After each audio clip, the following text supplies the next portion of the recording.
I am Rebecca from ChemKnits, and welcome to night 4 of the 2022 ChemKnits Chanukah special.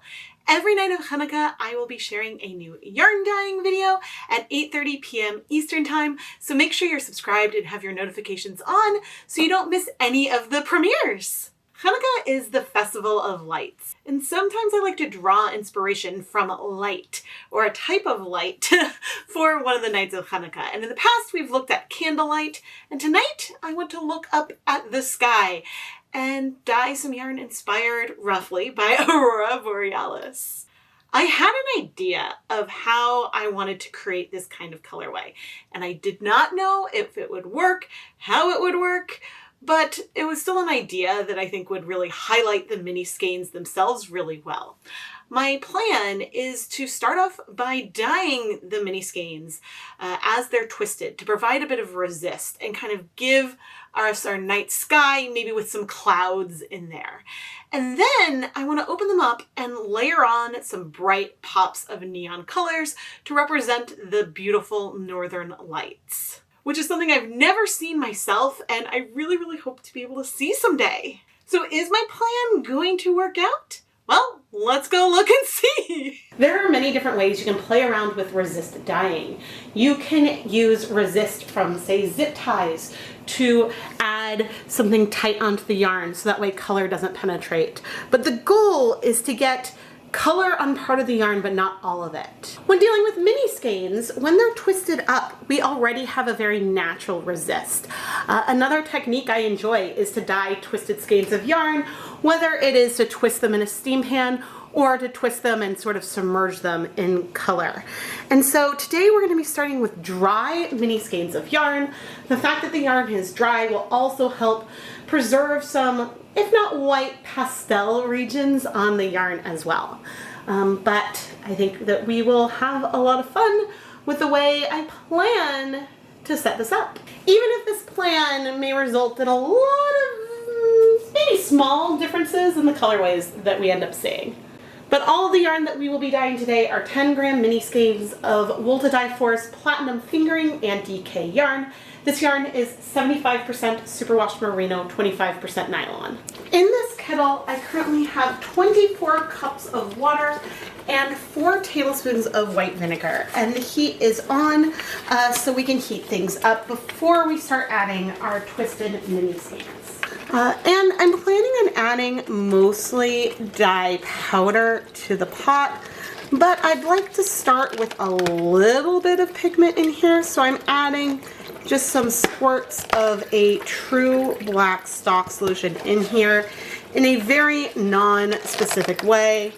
A lot of the colorway today will be based on feel, but I did want to start with some color in here. And we'll talk about the other colors we'll be adding for our night sky as we go. I'm now wearing my deluxe rubber respirator mask, safety glasses, and gloves. And there's an asymmetry to what we're doing today. I am speckling on some midnight blue dye powder. And I'm going to go wipe my fingers on my yarn mop. And then come in with, I'm not sure how many minis, a few mini skeins, and add it to the dye bath. I'm now sprinkling on some black, and again, wiping the dye off of my hands, and just bringing in some more minis and letting them kind of soak on in. And in fact, I think I'll add a few more minis right now, but I want to add more color and continue to add more color. And so the color is going to spread. We've got a lot of water in here. I'm adding some dark navy now. The colors are going to spread out, but this might give us some amount of asymmetry into our actual yarn. And we're definitely going to have some asymmetry in our colorway because there are going to be differences in the depth of shade based on when we add the yarn and add the colors. So I'm now coming in with more black. Our yarn is now closer to the surface than it has been thus far, but I'm now bringing in some indigo blue, sprinkling this around.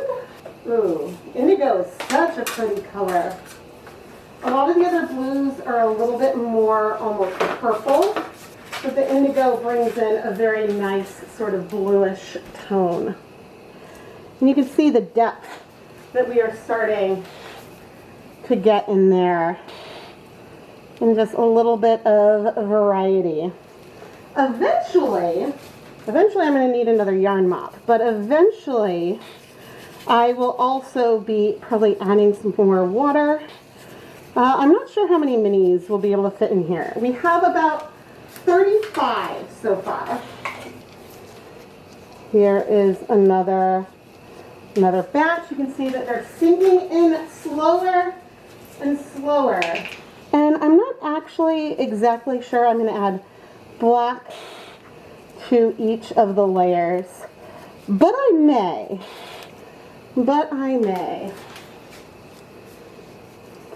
But I think you can also start to see now how there might be an asymmetry to what we create with this first stage.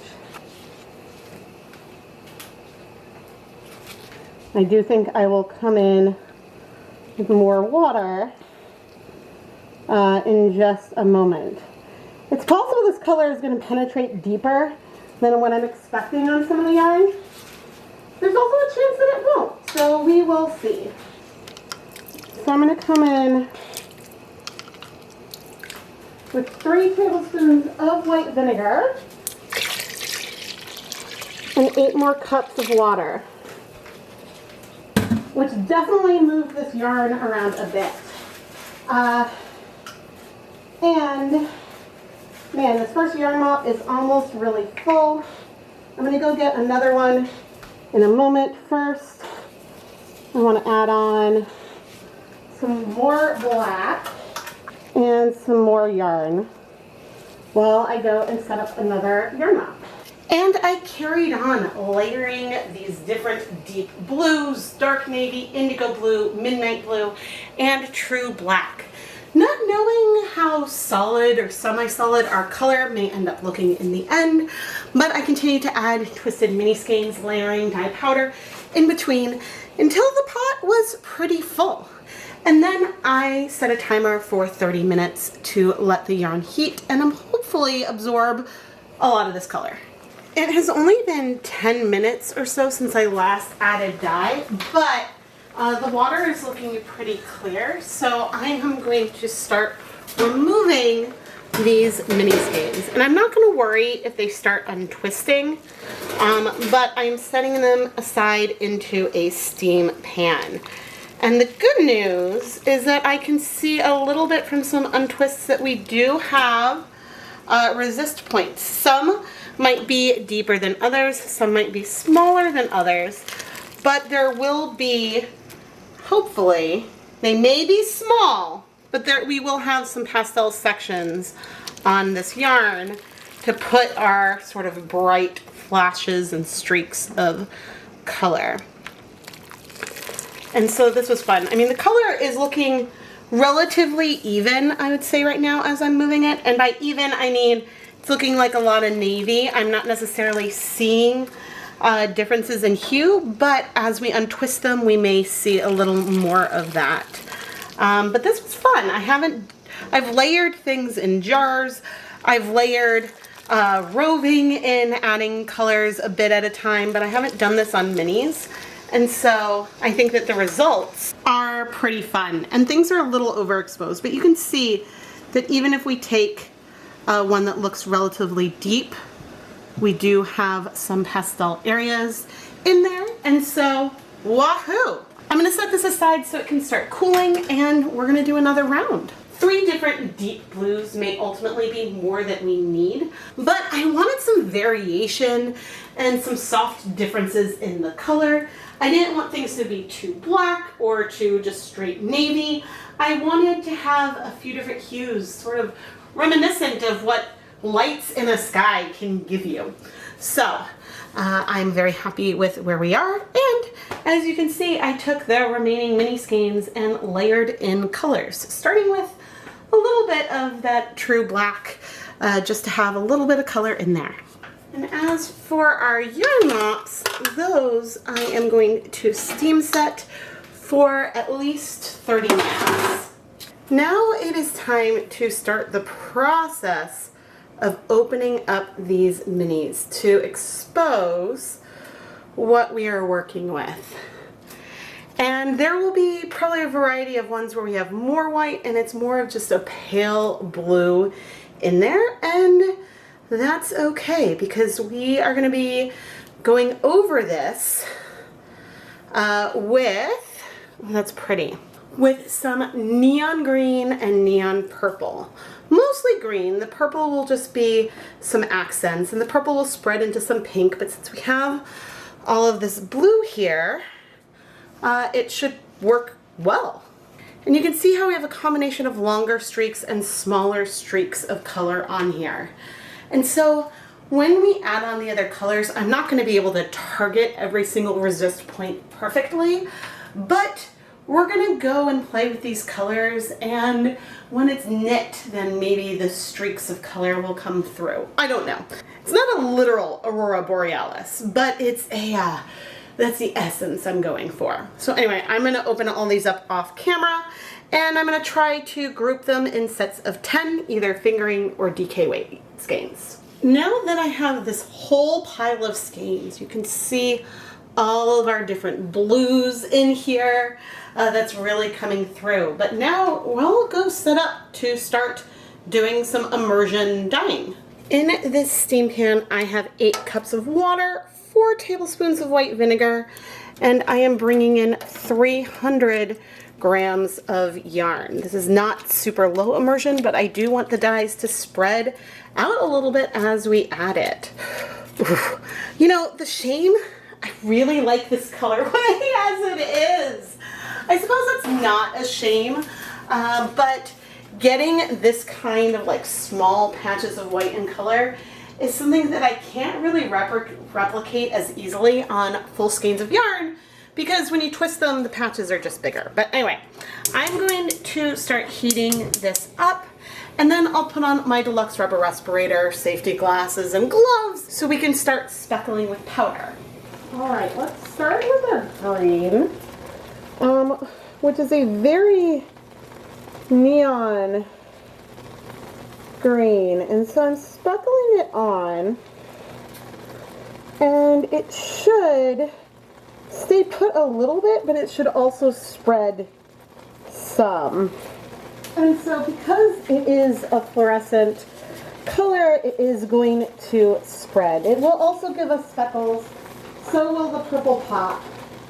I wiped my fingers on the yarn mop, and I'm coming in with our purple color, which should also spread out a fair amount. Now, we could decide to come in and help this with a spoon a little bit if I want it to spread a little bit more. And so I'm just sort of figuring out what it is I want these colors to do, and yeah, getting some spread. I'm not sure how much of the white I want to leave behind. Ooh, I don't know. I really don't know. Ooh, because part of me, now looking at this, is sort of tempted to almost leave it like this. I was planning on adding it more, but maybe I should keep those as just sort of like a pop at one end. Oh, I actually think I like that asymmetry. Oh, okay. Yeah, I think that's what I'm gonna do. Oh my gosh, okay. New plan. Because I didn't really want it to like alternate and be too much, but we've got more sky, we'll see all those blues, we won't cover it up, and then we'll have some green and purple that who knows how it'll cool. It'll depend on the project. But yeah, I think that's where I want to go. All right, so now, goodness, we need to wait and give these colors some time. The problem with Purple Pop is that that is a color that does not set super quickly. So we'll have to see so we don't end up getting all of the yarn pink. But let's go ahead and wait. I have 7 minutes on the timer right now. So let's wait 7 minutes and we'll come back and check in. All right, it has been 7 minutes. I am still seeing a little bit of pink here, but a lot of it has cleared.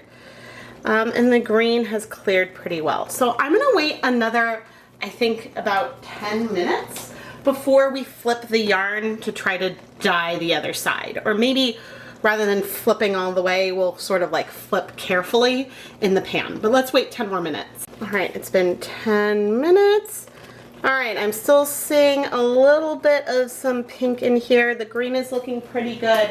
So what we're gonna do is try to flip the yarn over as much as we can, just like here in the pan. And I know this is not gonna be like perfect for coverage or anything. I'm trying to just like flip and spread it a little bit. I may need to rethink about how heavy I am going, but the goal is to get some on every mini skein. It doesn't need to be super far penetrating, just some. And in fact, I think I'm gonna go a little bit lighter on this side. Just a little bit. Maybe. I guess I'm less worried about the green than I am about the purple. But, you know, we will see. Sort of working that through. The benefit is I can like move and check about having a fluorescent color that we're working with is that the colors spread pretty well on their own. And so the second flip may not be super necessary, but you know, we want to make sure that we've got good coverage. And it's made our purple a little bigger. So we may be able to get away with just one round next time, but by pushing it through, that is going to help make sure that it is all in there. So I think in subsequent rounds, I'm going to try to go lighter with the purple and a little heavier with the green. But now, let's go ahead and wait. I guess we're going to have to wait 20 minutes. If this were to set a little bit faster, then I would take it maybe and put it in a steamer basket to finish setting all the way. But we'll see. We'll work through this and see what we can do. All right, I just checked. We have a little bit of some pink here, and the green is pretty well done. So I am going to turn off the heat, but leave the yarn here in the pan a bit to cool, probably absorb some more of those pinks, and we're just going to let it sit. And then on subsequent pans, my plan has shifted a little bit, although we do have some color going down the side, so I'm just poking at that. I'm still doing a largish section of the green, but I'm going a lot smaller on with the Purple Pop, so that way it sets a little bit faster. And so that is my plan, and I'm going to go ahead and dye the rest off camera. Once the yarn is cool, then we can wash it. Well, here's an example of the smaller purple, but I reversed the order. Not a big deal. When I did the green, I did it up too high instead of doing it a bit lower. So this is tray number 3. We'll see which order I end up doing on number 4, because, yeah, by the time I get to that, I might be looking at this as a reference, and so who knows? Let's wash some of this yarn. This was the first bath I did. And I'm hoping that we won't see any color bleeding. I'm actually pretty optimistic as I add some dish soap. But you never know and always want to check. Now, there's likely going to be a few skeins that have less of our bright colors, or almost minimal, but we'll see when we get there. But I'm not seeing any bleeding, so I'm going to go ahead and rinse out all of the soapy water. I'm going to wash all of the yarn mops off camera and then hang up all the yarn to dry so we can take a closer look at it. I don't always make mistakes in my colorways, but today I definitely did swap the positioning of the pink and green in, I think, only one of the pans, but I think the essence of the colorway is still the same, so that's really not that big of a deal. At first glance, the more blue mottled section might look like there is just a lot of navy, but you can see and feel the difference in the different blues and black, and I think a gray that I used in the first stage where I layered the dye powders with our twisted mini skeins. And I think that this colorway is beautiful on its own. It definitely didn't need something else, but I wanted to do something else on top of it this time. Unfortunately, it would be really hard to achieve this type of mottled effect by dyeing twisted skeins if I was using full skeins, because since the full skeins are wider, you can't quite have as much twist in the sections, and resist would be different. It wouldn't be as repeating as we kind of see here. Which isn't to say you couldn't get this type of effect. I would do something more, say with squeeze bottles, and layer the color onto the yarn that way, which wouldn't be exactly the same, but could give this overall kind of feel. Layering on our neon fluorescent colors was a lot of fun. And I'm hoping that when these are knit up, it can give a little bit of like wisp surprise in the sky. But actually, let's take a look at the black light. Here's the yarn under white light. And now a pop of black light. And oh my goodness, does that green just light up. The pink from the purple pop definitely is bright as well, but the yellow that is in radioactive is a lot brighter. Here we have another section without black light. And then now with the black light on, you can really see the brightness there in the yarn. There are a couple of mini skeins which may have a little bit of an orange pop where some of our purple and green overlaid, but I don't think that's going to be that many of them. I'm more concerned about finding minis where I don't see the pink at all. Now this one definitely does have some pink, but it is a little bit lighter. And so I'm going to be paying attention to this as I start winding these up into mini skeins, because I think I'm okay if there's just a hint of pink, because see, we still have some brightness. You can see this one still does have some brightness in here. It just happened to be a little bit more on top of one of the dark patches, so a lot of it is more pastel. I just don't want there to be any minis that have zero visible green or pink. Sometimes I worry a little bit about whether our yarn mops might feel too similar to the main colorway, and I don't think that's something I need to worry about today. We either have this extremely bright yarn mop where I was taking, well, in both cases I wiped the powder from my fingertips onto the yarn, but here I have all the brights and here I have all of the deep tones, and we have some beautiful speckles and things in here. It's very pretty. Now, if I had just been dyeing the twisted mini skeins and I hadn't done the bright pops of color, this might have felt very similar to that. So I think that the brights in there really help differentiate them. But anyway, now I'm gonna go and twist up all of our minis. I've twisted up 20 of the minis right now, using 2 of the different patterns of where the green and pink went. And so far, everything has substantial bright green, and I would say that some of them have a tiny bit of pink, but the ones with a little bit of pink all still have that little bit of pink. So even if it's not the more neon, there are the pink wisps, at least so far in those that I've checked. It's fun to see how the difference in order, holding the yarn in a similar way as I'm twisting it, looks a little bit different, but still very similar. I think that the patterning, because one of the colorways will have green flanked with little bits of pink, and the other will have pink flanked with little bits of green.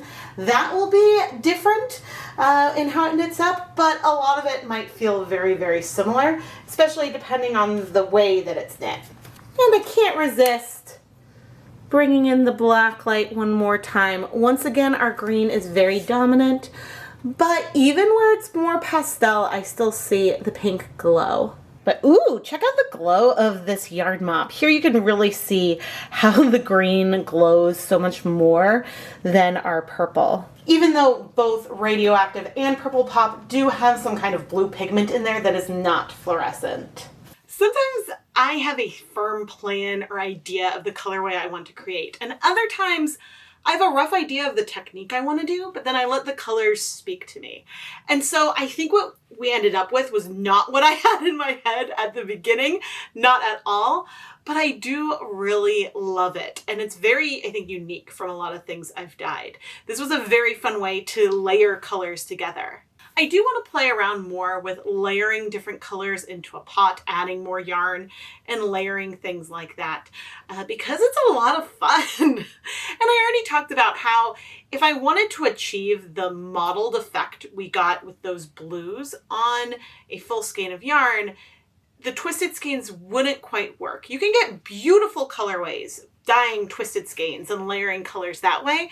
It's just the color sections are way bigger. So again, I would use squeeze bottles and layer the colors on that way to start off if I was going to try to replicate this on full skeins. And should I do that? Should I try to replicate this colorway on full skeins? If that's a video you would like to see me make, please let me know in the comments below.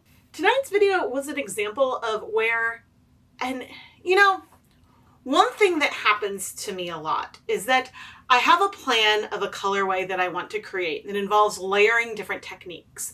But then frequently I finish that first step and I love that yarn and therefore question whether or not I should keep going. And sometimes I love that yarn at that first stage enough that I don't continue on, that I don't keep going. There's some dye-alongs where, you know, there were plans to add speckles, but the color that I created, I'm like, I like this too much. I don't want to speckle on it. And so that's something that's challenging for me because do I want to carry on and finish the vision or do I want to stop at something that I love? And today I'm really glad that I continued on to add those pops of color because that really was where I wanted to end up. And I knew that I don't think I could get something exactly the same way, but I could approximate it with the random layering of mini skeins and dye in a pan. But this is something where I definitely questioned myself. And in November's ChemKnits Dye-Along live stream, I had a similar feeling. I was dyeing yarn inspired by a beautiful sunset and I created this gradient backdrop and then didn't want to speckle on it because I didn't want to take away from that beautiful gradient of color. And that's totally okay. I just need to give myself permission, again, not tonight, but I need to give myself permission that it's okay to stop where I get to a color that I'm happy with. Because sometimes even though there's a vision, if I like where the yarn is, then keep it there. I am Rebecca from ChemKnits, and please subscribe and turn your notifications on so you don't miss any of the ChemKnits Chanukah videos. All of the videos will be in the 2022 ChemKnits Chanukah playlist, so you can go check it out, see if you've missed any of the nights. Videos will be there after they've premiered, and so if you're seeing, looks like there's deleted videos or something, it's just because they're scheduled and have not yet been published. If you're looking for other ways to help support the content here, go and check out the ChemKnits Creations Etsy shop.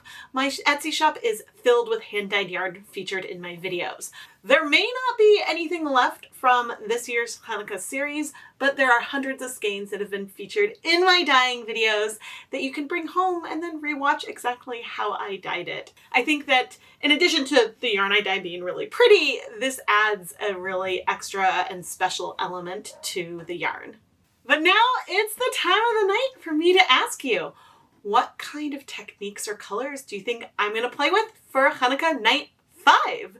I will see you back here tomorrow night at 8:30 p.m. Eastern Time. Thank you so much for watching and happy Chanukah!